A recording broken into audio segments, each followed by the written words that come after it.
Hope you're having a wonderful day today. Guys, it has been so long since I've done a review. I feel kind of out of practice here, so let's hope this goes well. Today I'm going to be telling you guys my thoughts on the new Anastasia Beverly Hills Soft Glam Palette. Then I'll have swatches, then at the end I will have a quick little talk through tutorial. It probably won't be quick. Either way, there will be timestamps in the description below in case if you want to see one specific part of this video. You can just click there and it'll take you straight to each part. So anyway, let's start off by talking about this beauty here. The packaging and layout of this palette are very similar to Anastasia's Subculture, Modern Renaissance, Prism palette. This one has that fuzzy packaging that will probably get dirty really quickly. It has 14 eyeshadows and this one also retails for $42. Out of the 14 eyeshadows, 9 of them are labeled as matte and the rest of them, 5 if you do the math, are iridescent, metallic, you know, just shimmery finishes. So if you own several of Anastasia's previous palettes, you'll probably realize that there are some repeats in this palette.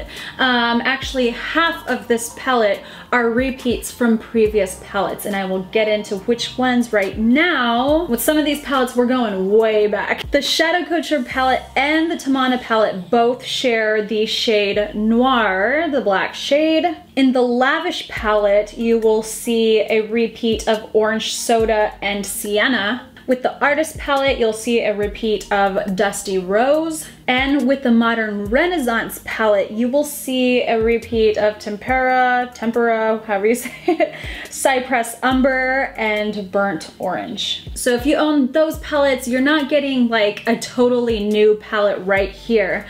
But it might be worth it for some of you to have just that variety of shades within this palette. I don't know, I think this is a very beautifully put together palette. And I'm the type of person that I will just pay $42 to have all of these shades in one palette versus having to get several palettes out at once. And that's how they get you. While swatching out this palette and using it on my eyes for a few different looks and stuff, you know, they basically work just as you would expect any Anastasia palette to work. They're very smooth, the eyeshadows are very soft, they blend out real easily, they go onto the lid nicely. I know that with a couple of their previous palettes, I can't think right off the bat right now which ones they were, but there were some shades that were kind of on the stiffer side and I really had to dig in with my brush to get it to go onto my eyelid. In this palette, I did not come across a single shade that does that. These ones all go on very smoothly and I have not had a single problem with any one of these. The tempera here on my skin seems to be kind of like maybe on the drier side and it's labeled as a matte, but on my skin it looks slightly shimmery. So that was the only one that kind of confused me out of this palette. And I'm quite pleased to note that with the majority of these shades right here, I did not have the whole issue that a lot of people did with the Subculture palette where it's like, oh no, I've done one look on my eyes and half of my palette's already gone. You know, the whole issue with like a whole bunch of kickback and a lot of product being lost while just, you know, dipping in. The only color that kind of made a dent was bronze right here. You can see in the tutorial where I dipped in and instead of patting, like I usually pat, I don't know why today I decided to rub in there, and a lot more than I would have liked came out, but it's not anywhere near the issues I saw some people having with the Subculture palette. And it was just that one shade. I've used this palette for a few different looks already, and you can see that all of the mattes, they barely look touched. You know, just this palette looks like a new palette still, so that's good. They fixed that issue. I really like the color arrangement of this palette. You know, you can do nice soft daytime look or you can really get dramatic with it and turn it into a nighttime look. There are a couple that can be used as transition shades, one that can be used as brow. Having transition shades and a brow shade are very important to me because to me that makes a palette complete. And then all these other for creases and lid and all that, so I won't have to be digging around for several palettes. I can create looks just with this one right here. But like I mentioned, it is $42, and if you own those palettes from the past that have repeats that I mentioned, then you're only getting half of a new palette, so definitely keep that in mind. But anyway, those are my quick thoughts on this. If you want to know more, please feel free to ask me questions below if there's something that I might have missed out or something that you're wondering. I will try my best to answer your questions. But for now, that is it, and let's get into the swatches and then stick around to the end for this tutorial right here.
Alright, I have one dog snoring and then the other one is trying to start fights with the other one, so I can't imagine this going smoothly. Alright, so I'm going to start off with the color Bronze. I'm getting a flat shader brush and dipping it into that one. Wow. Okay, so be really soft with that shade because a lot of product comes out with that one. We all know that Anastasia shadows can be kind of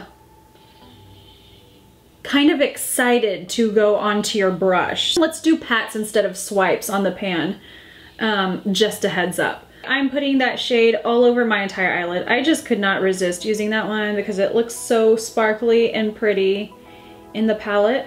And it looks sparkly and pretty on your lids too. So now I'm gonna get a blending brush and I'm gonna dip it into the shade Tempera. I am going to put that into the crease and then take it all the way up to my brow bone. I'm gonna go back in with this color later, but I just kind of want it here as a base for the other colors to work with. All right, and now for the dark crease color, I'm going to dip into the shade Mulberry. I'm using my Sigma E36 blending. We are going to put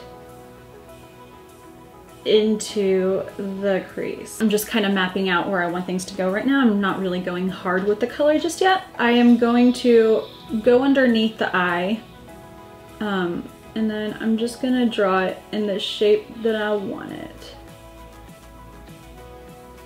Little triangle.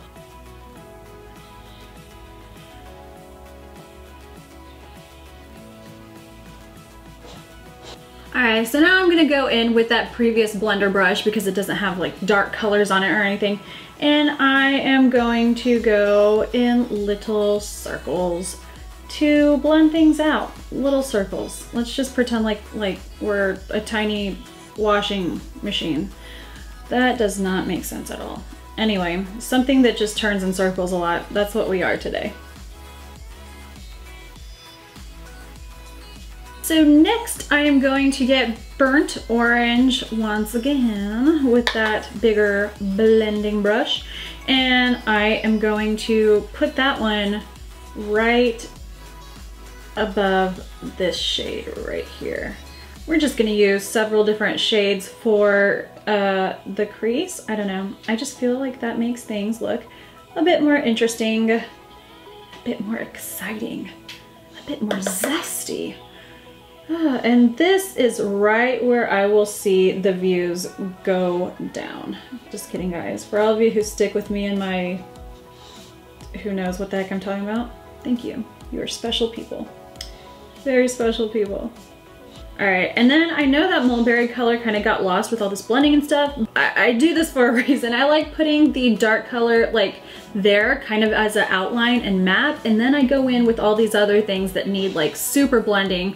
Then I go back with this one to really be precise. I don't know, I just feel like it's quicker and easier that way. Could be wrong. And then right above burnt orange, I am going to get orange soda with a clean blending brush now. If you don't have a clean one, just, you know, wipe it off on a napkin or your shirt, but not on your shirt because that'll get it dirty. Just something before you go on to the next shade. And then I am putting that one on top of that one. So it's just like layers. Going back in with tempera, however you say that word, with a blending brush, and I am going to put that just under my brow bone, and we will blend that till satisfactory. And now we can go back in with mulberry, which is this shade right here, in case any of you fine people forgot. I'm just gonna darken things up until it gets nice and dark, how I like it. So yeah. I like my eye looks to be on the more dramatic versus dainty, you know? I don't have drama in my life. I have drama on my face. Oh gosh, I say these things and then I immediately hate myself a little bit. So if you guys do too, I understand. I'm just kidding. Don't hate me, guys. You're my friend. My dog just farted. That was not me. Or was it? I'm just kidding, it was them. If you have a bulldog, you know. So with this little guy, I'm just gonna blend by going lightly back and forth with a really soft hand. And then I'm going to, this outer corner is a bit stiff looking, so I'm just gonna flick. Now for the eyelid, we already got the mulberry and we dragged it forward a bit. Now I'm gonna get some burnt orange and I'm gonna go right in front of there and drag it up a bit.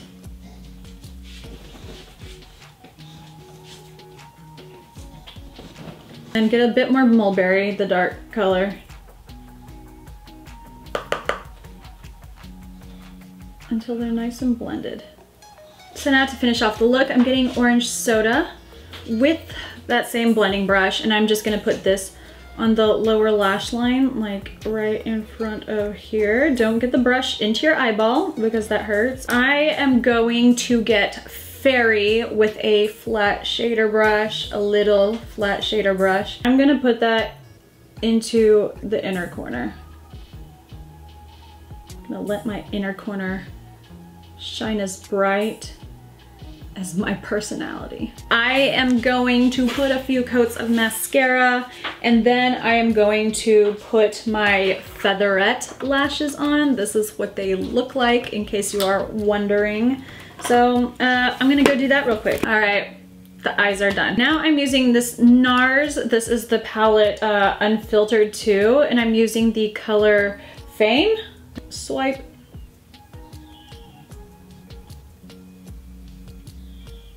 And now I'm gonna add some majestic sparkle to my face with the Becca Shimmering Skin Perfector in the shade Opal, which Becca, wonderful Becca, sent to me to try out, and let's just see how this goes on the face. Boom. Highlight to the heavens. Beautiful. Do you see it? All right, the highlight is done. I pat off this gloss and finish off this look with the Anastasia liquid lipstick in the shade Toast. All right guys, the lips are done. It only took half an hour to complete. That is probably the thing that I'm the worst at. A long time ago, I had a staph infection in my face and it ate away the upper ridge of my lips, and now I can't really tell where they end and where my skin begins, but Anyway, good times, good times. So I'm gonna finish this off with the Urban Decay All-Nighter Spray, which they sent to me, and I'm so happy because no one can have too much of this. We will finish off with that, and I love this stuff. I should not talk while I'm spraying it because it's in my mouth now. This stuff makes your foundation and everything else stay intact. Yeah, so if you want your stuff to not budge, this is what you use. But anyway guys, the tutorial is done. You saw the swatches, you heard my thoughts, and then you saw this tutorial. So anyway, I hope you enjoyed this video. If you did, please thumbs up. Please subscribe if you've not already, and until next time guys, goodbye.